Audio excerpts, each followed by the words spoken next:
राधे राधे। जोहार दोस्तों, स्वागत है आपको परमानंद महतो सर यूट्यूब चैनल में। मैं आज इस वीडियो में कक्षा 8 के बच्चों के लिए जैक झारखंड एकेडमिक काउंसिल के द्वारा आयोजित 8वीं बोर्ड के प्रश्न पत्र के अनुरूप गणित विषय पर मॉडल प्रश्न पत्र एवं सॉल्यूशन लाया हूं। बच्चों, वीडियो को पूरा देखने पर आपको समझ आ जाएगा कि गणित के किस किस तरह के सवाल परीक्षा में पूछे जा सकते हैं और अच्छे स्कोर से परीक्षा आप पास कर सकते हैं।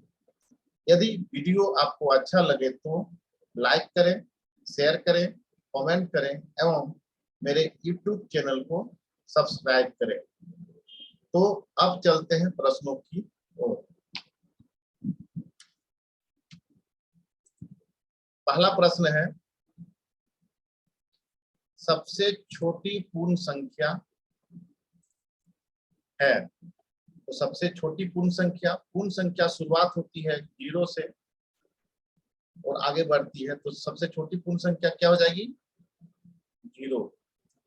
डी ऑप्शन, सबसे छोटी पूर्ण संख्या 0। सबसे छोटी अभाज्य संख्या क्या है? तो सबसे छोटी अभाज्य संख्या 2 है। सबसे छोटी अभाज्य संख्या क्या है? 2 है। सबसे छोटी अभाज्य संख्या क्या है? 2 है। अगले सवाल पे चलते हैं।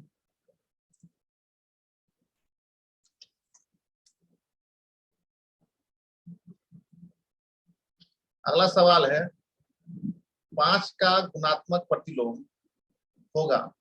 गुणात्मक प्रतिलोम को व्युत्क्रम भी कहते हैं। कभी कभी परीक्षा में व्युत्क्रम पूछ सकता है, दोनों का नाम एक है। तो 5 का गुणात्मक प्रतिलोम क्या है? गुणात्मक प्रतिलोम में क्या करते हैं हम लोग, कैसे निकालते हैं? गुणात्मक प्रतिलोम में अंश बटा हर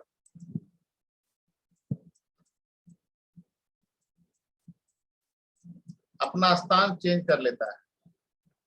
जब गुणात्मक प्रतिलोम में आंसर लिखना है तो हर हो जाएगा ऊपर और अंश हो जाएगा नीचे। अंश क्या हो जाएगा? नीचे।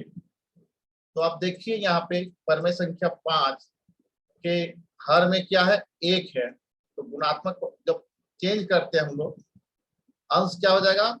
हर में, और हर हो जाएगा अंश में। इसको चेंज करने के बाद आप देखिएगा तो ये आंसर आता है आपका 1/5। तो 5 का गुणात्मक प्रतिलोम क्या होगा? व्युत्क्रम क्या होगा? 1/5। ध्यान रखिएगा, गुणात्मक प्रतिलोम में क्या करना है? अंश बटा हर रहेगा, उसको कर देना है हर बटा अंश में। तो 5 है तो 5 को हम लोग लिख सकते हैं 5/1, इसलिए सही आंसर क्या हो जाएगा? 1/5। अगले सवाल में हम लोग चलते हैं। चौथा नंबर सवाल पर चौथा नंबर सवाल पर क्या है? खाली स्थान दिया हुआ है और बोल रहा है का व्युत्क्रम परिभाषित नहीं है। तो 0 का व्युत्क्रम नहीं होता है। 0 का व्युत्क्रम नहीं होता है, इसलिए 0 का व्युत्क्रम परिभाषित नहीं है। 4 का आंसर क्या हो जाएगा? 0। अगले सवाल पे हम लोग चलते हैं। ये बहुत इंपॉर्टेंट सवाल है, लगभग परीक्षा में पूछता ही है। 5वां नंबर, 2 परमेय संख्या के बीच में कितनी परमेय संख्या होती है? 2 परमेय संख्या के बीच में कितनी परमेय संख्या होती है? इसका सही आंसर है अनंत, अनेक, अपरिमित। 2 परमेय संख्या के बीच में कितनी परमेय संख्या होती है? अनंत होती है, अपरिमित होती है, अनेक होती है। अगले सवाल में हम लोग चलते हैं। ऐसी परमेय संख्या जो स्वयं का व्युत्क्रम है, इसका सही आंसर है 1, और एक इसका आंसर होगा -1 भी स्वयं का व्युत्क्रम है। इसमें -1 नहीं दिया, 1 दिया, तो इसका सही आंसर क्या हो जाएगा? 1, और -1 भी होता है। 2 संख्या है, 1 और -1। ऐसी परमेय संख्या है जो स्वयं का व्युत्क्रम होता है। अगले सवाल में चलते हैं हम लोग। 7वां नंबर सवाल में क्या है? -11 का योज प्रतिलोम क्या है? योज प्रतिलोम के बारे में आपको जानकारी रखना है। बहुत इजी से आसानी से इसका आंसर आप प्राप्त कर सकते हैं। इसमें सिर्फ साइन परिवर्तन होता है। क्या परिवर्तन होता है? साइन, चिन्ह। यहाँ साइन क्या है? देखिए गौर से देखिए, साइन क्या है? माइनस है, तो परिवर्तन होगा तो क्या हो जाएगा? प्लस। तो किसमें है? ये। तो इसका क्या आंसर हो जाएगा? -1 -11 का योग प्रतिलोम क्या हो जाएगा? 11। यहाँ माइनस था तो प्लस कर दिए, प्लस रहेगा तो माइनस कर देंगे, माइनस रहेगा तो प्लस कर देंगे। इसका सही आंसर क्या हो गया? -11 का योग प्रतिलोम। योग प्रतिलोम है 11। 1 और 2 के बीच एक परिमेय संख्या है। तो देखिए 1 और 2 के बीच पूछ रहा है, तो 3 तो नहीं होगा क्योंकि 2 के बाद आता है। 1/2 नहीं होगा। क्यों नहीं होगा? क्योंकि इसका अर्थ हो जाता है 0.5, और 0.5 क्या हो जाता है? भाग देने पे कितना मान आता है? 0.5, और 0.5 1 के बाद है, बीच में नहीं है। सी नंबर में देखिए, ये आंसर सही है क्योंकि इसका भाग देने पर 1.5 आता है, और 1.5 डेढ़ को बोलते हैं। ये किसके बीच में है? 1 और 2 के बीच में है, इसलिए 3/2 होगा सही आंसर। 8 नंबर का 1 और 2 के बीच में एक परिमेय संख्या है। ऑप्शन को देख के आपको मारना है। ये आंसर क्या हो जाएगा? 3/2 सही आंसर। अगले सवाल पे चलते हैं हम लोग।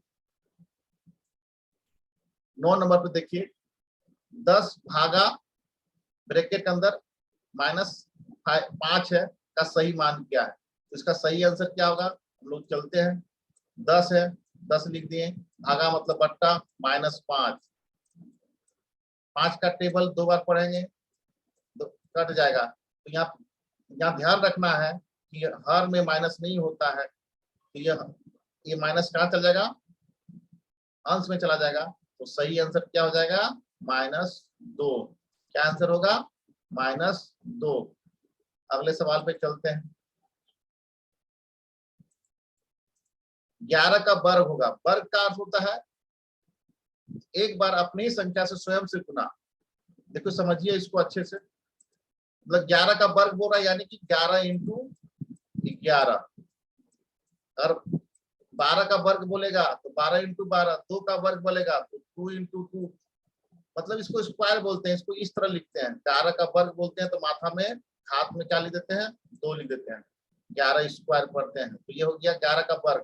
तो अब इसको गुना कीजिए, 11 को 11 से गुना कीजिए, कितना आएगा? 121 आएगा। तो आंसर इसका क्या हो जाएगा? 11 का वर्ग क्या होगा? 121। 11 का क्या आंसर हो जाएगा? 121। सही आंसर क्या होगा? 11 का वर्ग 121। अगले सवाल पे हम लोग चलते हैं। रूट अंडर 8100 है। इसका अर्थ हुआ वर्गमूल निकालना है। 8100 का वर्गमूल निकालना है। इसका सही आंसर कैसे होगा? देखिए इसको पहले हम लोग 81 को लिख सकते हैं। 81 का वर्गमूल क्या होता है? 9 गुना, और 100 का वर्गमूल कितना होता है? 10। ये जानते हैं हम लोग। 81 का वर्गमूल 9 और 100 का वर्गमूल 10। 9 10 से 9 गुना 10 कितना हो गया? 9 × 10 = 90। सही आंसर क्या होगा? 90। 8100 का वर्गमूल क्या होगा? 90। अगले सवाल को हम लोग चलते हैं। 0.25 का वर्गमूल होगा। 0.25 0.25 का वर्गमूल क्या होगा? तो इसमें इस तरह का में क्या करते हैं हम लोग? 25, इसको दशमलव हटा देंगे तो यहाँ 25/100 हो जाएगा। और 25 का वर्गमूल होता है 5। 25 का वर्गमूल क्या होता है? 5। और 100 का वर्गमूल क्या होता है? 10। तो इसका आंसर हो जाएगा 5/10। ऑप्शन में 5/10 नहीं है, तो इसको 10 को हम लोग दशमलव रखेंगे तो कितना आएगा? ये आंसर आएगा 0.5, 0.5। 25 का वर्गमूल 5, 100 का वर्गमूल 10, तो 5/10 हो गया। 5/10 बराबर होता है 0.5। तो 12 का सही आंसर क्या होगा? 0.25 का वर्गमूल 0.5। अगले सवालों में लोग चलते हैं। 13वां सवाल में क्या है? 8/27 का घनमूल क्या होगा? तो हम लोग जानते हैं कि 8 का घनमूल होता है 2 और 27 का घनमूल होता है 3। तो सही आंसर क्या हो जाएगा, 2/3। आप लोग को कम से कम 1 से 10 तक का घन और उसी का उल्टा आपको याद रखना होगा कि 10 किसका घनमूल है, 9 किसका घनमूल है, 9 का घन क्या है, याद रखिएगा तो आसानी होगा आपको उत्तर देने में। कम से कम 1 से 10 तक का घन और उसका उल्टा अपोजिट घनमूल भी याद कर लेना है। अगले सवाल पे चलते हैं हम लोग। 500 संख्या के वर्ग में शून्य कितनी होगी। 500 संख्या को वर्ग करेंगे, स्क्वायर करेंगे, उस जो प्राप्त संख्या उसकी शून्यों की संख्या कितनी होगी, तो 2 से गुना कर दीजिए। जितनी शून्य होगी संख्या में, उसकी वर्ग संख्या में दुगुना कर देना है। तो यहाँ पे 2 संख्या शून्य है संख्या में, तो उसका वर्ग के संख्या में शून्यों की संख्या कितनी हो जाएगी, 4। 2 से गुना करना है, तो आंसर क्या हो जाएगा, 4। इसका वर्ग संख्या में कितना हो जाएगा आपका, 4 हो जाएगा। 500 को वर्ग करेंगे और उस जो संख्या प्राप्त होगी उसमें 4 शून्य रहेगा। अगले सवाल पे चलते हैं हम लोग। 4 अंकों की सबसे छोटी संख्या बताइए जो पूर्ण वर्ग हो। 4 अंकों की सबसे छोटी संख्या जो पूर्ण वर्ग हो। इसका सही आंसर है 1024। इसको निकालने के लिए क्या करते हैं, 4 अंकों की सबसे छोटी संख्या क्या है, 1000। अब 1000 का वर्गमूल तो निकलेगा नहीं, तो ये किसके करीब के आसपास है, ये 31 स्क्वायर के आसपास है और 32 स्क्वायर के नीचे है, और इसके बीच में कोई पूर्ण वर्ग संख्या नहीं है। तो सही आंसर होगा 32 का स्क्वायर 1024।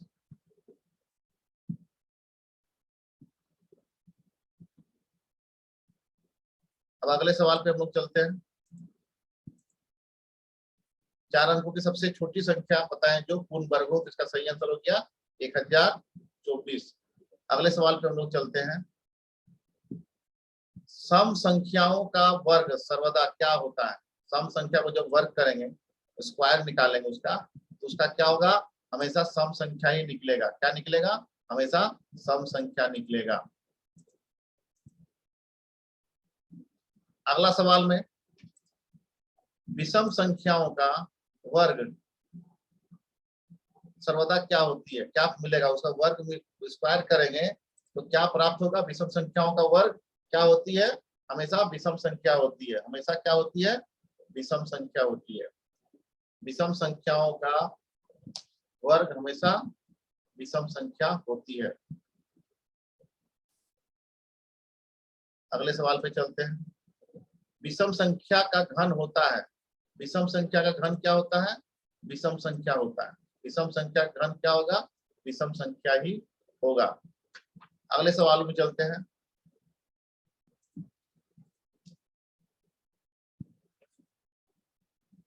XY एक संख्या है, उसका व्यापक रूप क्या होगा। 19 नंबर सवाल में इसका व्यापक रूप क्या होगा, 10x + y। B number 10x + y। 25 का, इसी को समझने के लिए देखिए यहाँ पे 25 का व्यापक रूप क्या होगा, तो 25 का व्यापक रूप होगा, देखिए x की जगह पे 2 है, 2 अंकों की संख्या में 10 से गुना होगा। दहाई है, इकाई और दहाई, तो दहाई के घर में जो संख्या होती है उसको हम लोग 10 से गुना करते हैं। तो 25 को यहाँ दहाई का घर में 2 है, 10 गुना 2 और +5, इकाई के घर में 5 है तो +5। तो ध्यान से देखिए, इसको तुलना कीजिए, मैच कर रहा है कि नहीं। x यहाँ पे आ गया और दहाई जो 10 से इधर लिखा गया लेफ्ट साइड में, और +y। तो 25 का व्यापक रूप क्या हो गया, 10 गुना 2 + 5। तो XY संख्या के व्यापक रूप क्या हो गया, 10x + y। दो सवाल को आराम से देखिए, समझिए। अगले सवाल पे चलते हैं। अब 2 व्यंजक दिया हुआ है, x² - 1 और x² + 1 का जोगफल ज्ञात कीजिएगा। तो क्या होगा, जोड़ेंगे तो देखिए जब जोड़ का चिन्ह देते हैं यहाँ पे, और को हटा के जोड़ का चिन्ह दिए, तो एक ये प्लस एक है, ये माइनस एक है, ये कट गया, और एक्स स्क्वायर और प्लस एक्स स्क्वायर, तो क्या हो गया 2x स्क्वायर। तो सही आंसर क्या हो गया 2x स्क्वायर। क्लियर है। अब अगले सवाल पे हम लोग चलते हैं। 22 नंबर सवाल पे, a square minus 2ab plus b square के बराबर क्या होगा। ये सर्वसमीका है, इसका सही आंसर a माइनस बी का होल स्क्वायर का ये सूत्र है, सर्वसमीका है। देखिए a माइनस बी का होल स्क्वायर बराबर क्या होता है, a square minus 2ab plus b square. तो सही answer d option, a minus b square. अब अगले सवाल पे हम लोग चलते हैं।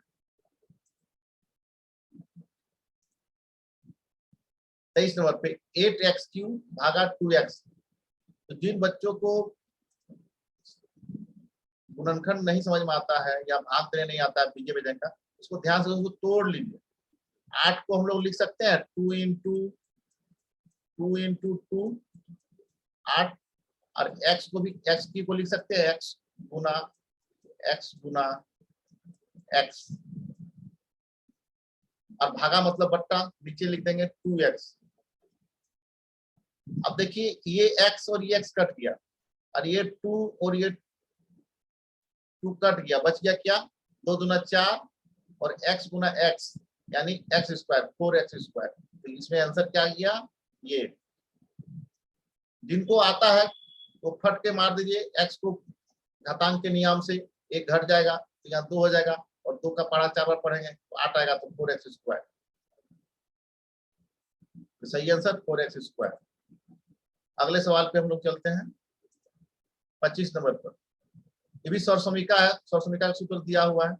आप इसको यहाँ देखिए, ए स्क्वायर माइनस बी स्क्वायर क्या होता है, ये होता है ए माइनस बी ब्रैकेट बंद ए प्लस बी। कभी कभी प्लस इसमें लिखा रहेगा और माइनस इसमें रहेगा, तो दोनों सेम है। तो इसका आंसर क्या हो जाएगा ए माइनस बी ब्रैकेट बंद ए प्लस बी। आंसर, सही आंसर इसका सी नंबर। सही आंसर क्या है उसका, सी नंबर, ए माइनस बी ए प्लस बी। चलिए अब अगले सवाल पे चलते हैं हम लोग 25 नंबर पर।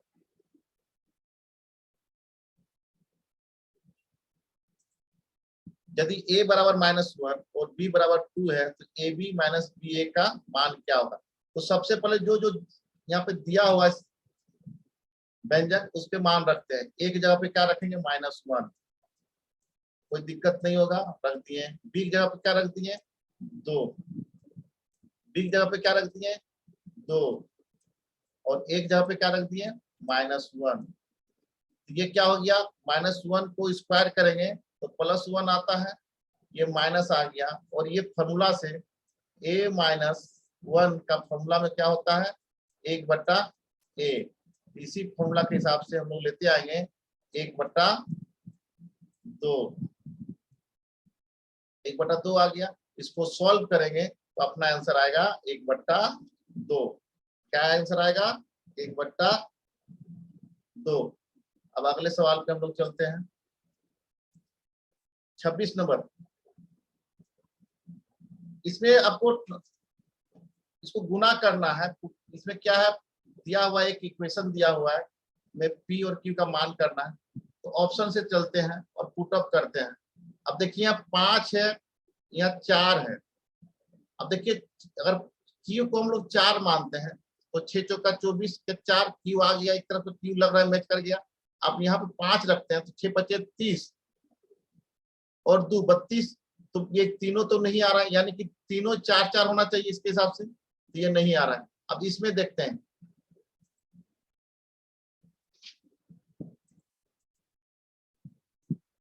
अब इसको पुटअप करते हैं। P बराबर 7 और Q बराबर 6। तो यहाँ पुटअप करके देख लीजिए पहले, 7 और यहाँ हो गया 4 और यहाँ हो गया 6। अब देखिए नीचे अगर 4-4 आ गया इसका मतलब सही आंसर ये होगा। गुना कीजिए 6 चौक 24 के 4, 7 चौक 42, हाथ में 2 था तो 44, जोड़ने पे 44। इसका मतलब ये क्यू मिल गया और ये सही आंसर हो गया डी नंबर, P बराबर 7 Q बराबर 4।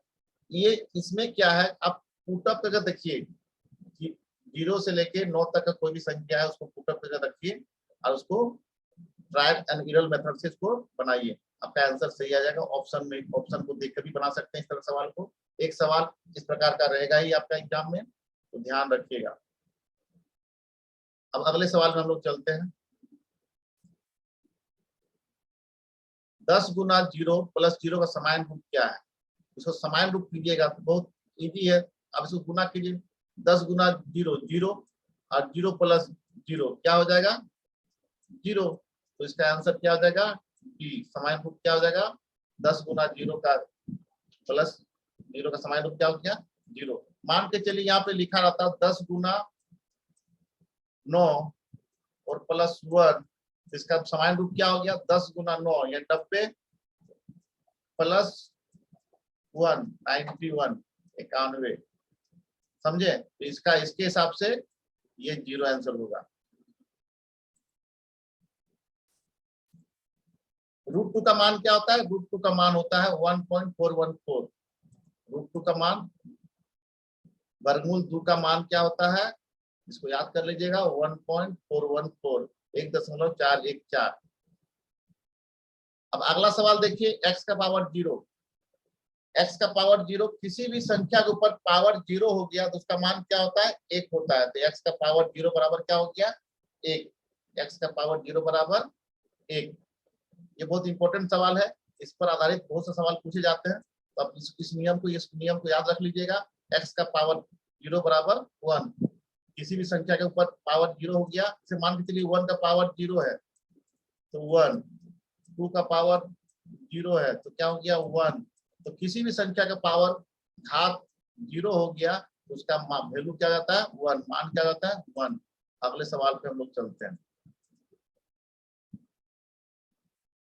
एक घात घातांक का नियम है, दिया हुआ है x का पावर m गुना x पावर n। जब बेस सेम हो, आधार सेम हो और घातांक अलग अलग हो तो उसको हम लोग जोड़ते हैं, बेस को रखते हैं और घातांक को जोड़ देते हैं। तो आंसर क्या हो जाएगा? ये हो जाएगा x का power m plus n। Base same हो जाएगा, एक बेस लेते हैं और घातांकों को जोड़ देते हैं, तो x का पावर m प्लस n सही आंसर होगा। अब अगले सवाल पे हम लोग चलते हैं, 31 नंबर पे।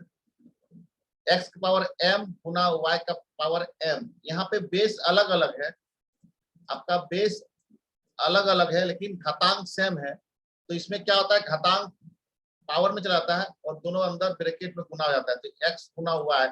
तो यहाँ 8 के जगह पे क्या आंसर होगा? m होगा। क्या होगा? m। तो m देखिए खोजिए सी में। जब बेस अलग अलग हो, घातांक सेम हो तो दोनों संख्या गुना में अंदर चला जाएगा और ब्रैकेट के ऊपर पावर का जो पावर रहेगा वो उसके कोष्टक के ऊपर में आ जाएगा। तो इसका आंसर क्या हो जाएगा? m। अगले सवाल पे हम लोग चलते हैं। 8x² y और -32xy² का सार गुणनखंड कौन होगा? इसमें ध्यान से देखना है कि इसमें कॉमन क्या है, क्या कॉमन ले सकते हैं। तो देखिए इसमें 8 है और 32 में भी 8 है, 8 चौका 32, तो 8 तो होगा ही। एक्स वाई, इसमें x² है, यहाँ भी x है तो एक x कॉमन होगा और यहाँ पे एक y और यहाँ एक दो y² है तो एक y कॉमन होगा। तो सही आंसर क्या हो जाएगा? 8xy। इसको तोड़ के बना सकते हैं, आप सीधा तोड़ दीजिए, जिनको समझ में नहीं आता है। 2 × 2 × 2 गुना x गुना x गुना y। जिनको एकदम नहीं आता है उसके लिए भी अजीब है। अब इसको -32 को तोड़िए, -2 × 2। अभाज्य गुणनखंड में करना है।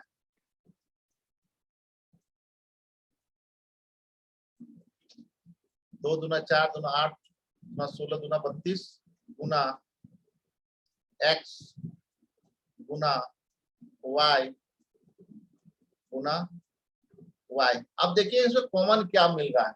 देखिए ये दो ये 3 को 2 मिल गया, एक x यहाँ से मिला, एक x यहाँ से मिला, एक y यहाँ से मिला, एक y मिला। तो जो जो मिल गया वही उसका हो गया आपका सार गुणनखंड। तो देखिए 2 दूना 4 दूना 8 8, एक x और इधर का एक y। इधर से कॉमन एक y कॉमन है, तो आंसर क्या हो गया 8xy। एक्स स्क्वायर का संख्यात्मक गुणांक लिखिए। एक्स स्क्वायर, जो एक्स स्क्वायर के लेफ्ट साइड में जो संख्या रहता है वो संख्यात्मक गुणांक कहलाता है। कोई भी चर के लेफ्ट साइड में जो संख्या रहता है वो संख्यात्मक गुणांक कहलाता है। तो यहाँ एक्स स्क्वायर में यहाँ संख्यात्मक गुणांक क्या है, एक है। कोई संख्या अगर नहीं लिखा हुआ है लेफ्ट में तो समझ जाना है कि वो एक होगा, तो संख्यात्मक गुणांक क्या हो जाएगा, एक। यदि माइनस एक्स स्क्वायर रहता तब उसका संख्यात्मक गुणांक क्या होता, -1। यहाँ एक्स स्क्वायर है, पॉजिटिव एक्स स्क्वायर है, तो इसका आंसर क्या हो जाएगा 1। अगले सवाल में हम लोग चलते हैं। निम्न से कौन त्रिपद का उदाहरण है, तीन पद, कौन सा व्यंजक में तीन पद है। तो ध्यान से देखिए, सी नंबर पे आपका तीन व्यंजक है, तीन व्यंजक है, तीन पद, सॉरी तीन पद है। कितना पद है इस व्यंजक में, तीन पद। तो आंसर ये रहेगा, त्रिपद का उदाहरण यही है।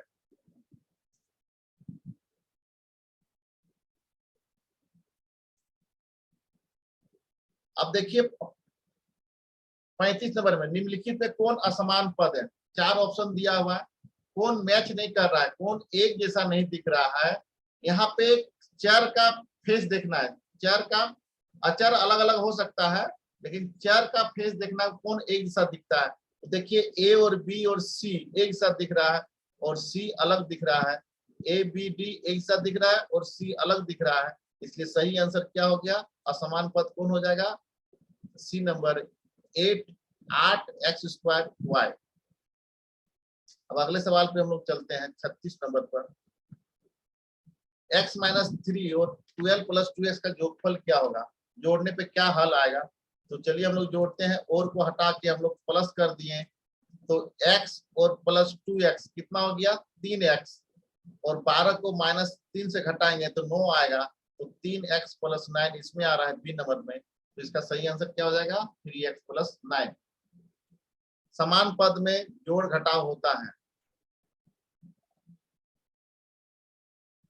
अगला सवाल चलते हैं 37 नंबर पर। a + 2 और a - 2 का गुणनफल ज्ञात कीजिए। तो चलिए इसको गुना करते हैं हम लोग, a + 2 a - 2। ये फॉर्मूला है a² - b² वाला। तो a के जगह पे a² और b की जगह पे 2², यानी कि a² - 4। ऑप्शन में देखिए कहाँ पे है, बी नंबर पे। सही आंसर क्या हो जाएगा ये। अब अगले सवाल पे हम लोग चलते हैं।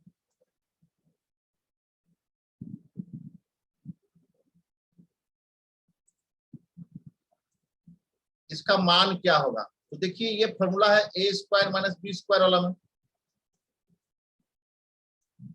तो एक बार जोड़ेंगे एक बार घटाएंगे, दोनों संख्या को एक बार जोड़ेंगे और एक बार घटाएंगे इस फॉर्मूला के हिसाब से। तो एक बार जोड़ दिए 90 + 8 ब्रैकेट बंद, और एक बार घटा देंगे तो 92 -8, 92 + 8 92 - 8। तब इसका वैल्यू हो गया 100। जोड़ने पर गुना का चिन्ह देंगे और घटाएंगे तो 84, और गुना करने पर ये आंसर आएगा। तो सही आंसर क्या हो गया 8400। अगले सवाल पे चलते हैं हम लोग।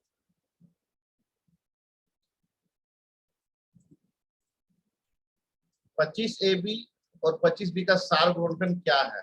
इसका सही आंसर होगा ये, कॉमन लेके देखिएगा, आपका सही आंसर ये आएगा 25b, ब्रैकेट के अंदर a + 1।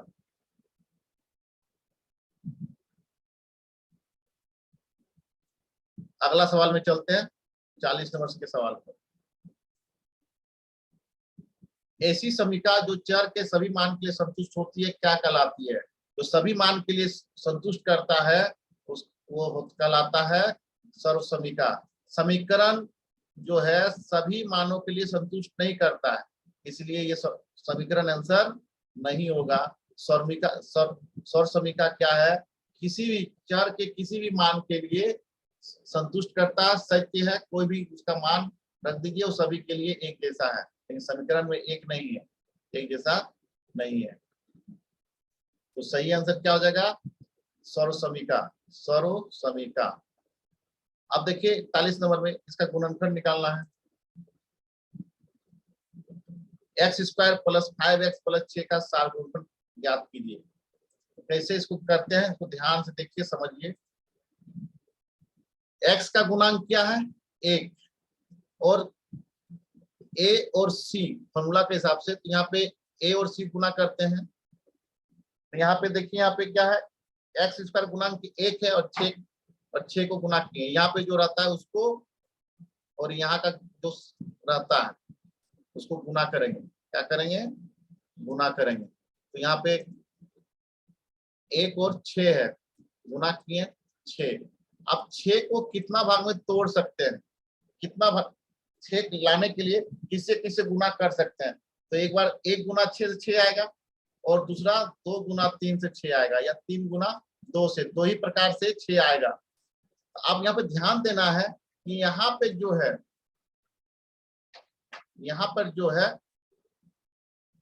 उसको जोड़ के लाना है। तो देखिए 1 और 6 को जोड़ेंगे तो 7 हो जाएगा, तो ये नहीं होगा, इसका मतलब 2 और 3 होगा। तो इस प्रकार इसको लिख सकते हैं हम लोग, एक्स स्क्वायर प्लस 2 प्लस 3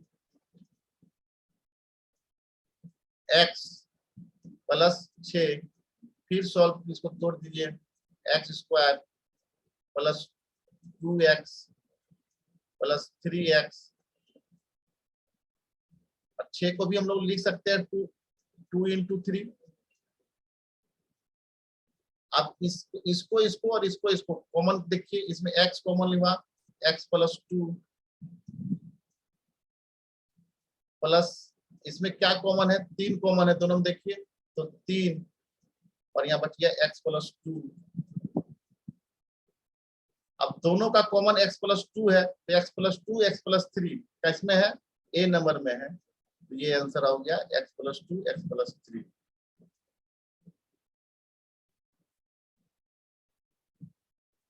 और हम लोग अगले सवाल में चलते हैं। 53 स्क्वायर और 54 स्क्वायर के बीच कितनी प्राकृतिक संख्या है? इसका सही आंसर है आपका 106। इस तरह के सवाल में जो पहला संख्या रहेगा, अगर लगातार संख्याओं का वर्ग के बीच में पूछ रहा है, तो जो पहला संख्या रहेगा उसको 2 गुना कर देना है। क्या करना है? 2 गुना कर देना है। 2 लगातार प्राकृतिक संख्या, उसका वर्गों के बीच का संख्या प्राकृतिक संख्या पूछ रहा है। इस प्रकार के सवालों में क्या करना है, जो पहली संख्या रहेगा, जिसका वर्ग पहली संख्या, उसको 2 गुना कर देना है। तो 106 आंसर होगा। क्या आंसर हो जाएगा? 106। 53 को गुना कीजिए 2 से, तो 106 आंसर आ गया। तो ए आंसर होगा। निम्न में से कौन सा पूर्ण घन संख्या नहीं है? देखिए कौन पूर्ण घन संख्या नहीं है, जिसका वर्गमूल, जिसका घनमूल निकल जाता है। तो देखिए ये 10 का घन है,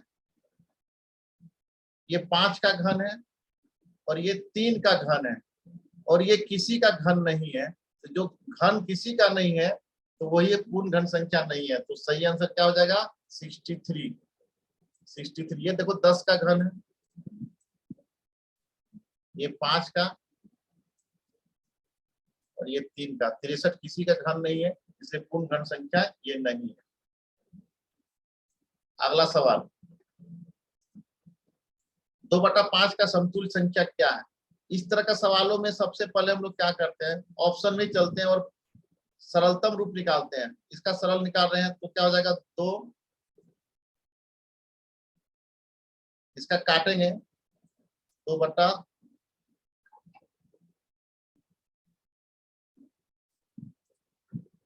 का पहाड़ा एक बार, 20 का पहाड़ा 2 बार, 1/2 हो गया। तो ये मैच कर रहा है, इससे नहीं कर रहा है। अब इसको सरल करते हैं।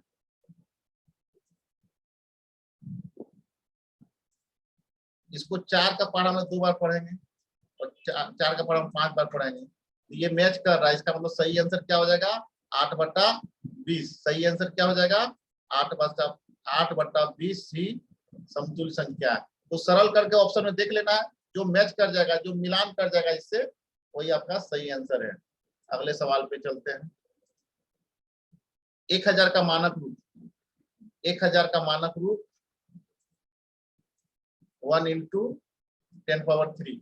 मानक रूप में 1 डिजिट रहता है, उसका गुना रहता है और 10 का पावर में रहता है।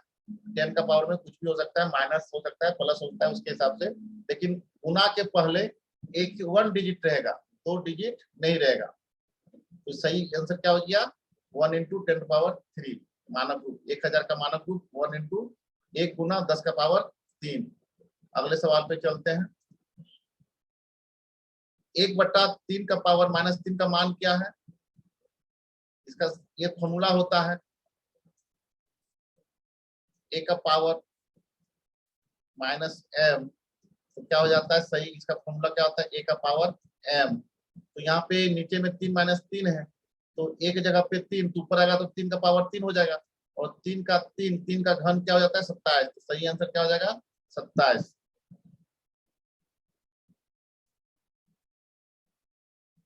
तो अगले सवाल पे चलते हैं, 47 नंबर पर। x का मान ज्ञात करने बोल रहा है। इस समीकरण दिया हुआ है, x का मान करना है। तो इसमें क्या करते हैं देखिए, जनरली सामान्यतः हम लोग अचर को राइट साइड ले जाते हैं, बराबर के दाहिने तरफ। तो यहाँ 5 पहले है, इसका साइन है प्लस, तो साइड चेंज करता है, लेफ्ट से राइट जाएगा या राइट से लेफ्ट जाएगा, जो भी संख्या वो साइन चेंज करता है, चिन्ह परिवर्तन होता है। यहाँ 3 का साइन क्या है? प्लस है, इधर जाएगा क्या हो जाएगा? माइनस। तो 2x बराबर क्या हो जाएगा? -3 इधर हो जाएगा, तो ये घटाएंगे इसको, क्या हो जाएगा? 2, और ये 2 2 कट गया 1 से, यहाँ x बराबर 1। तो इसका सही आंसर क्या हो जाएगा? 1। इसी प्रकार x -2 बराबर 6 है, तो इधर चल जाएगा, इसका राइट साइड जाएगा तो प्लस हो जाएगा, माइनस है तो प्लस हो जाएगा, तो 6 + 2 क्या होगा? इसका सही आंसर 6 + 2 यानी 8, ये आंसर हो जाएगा।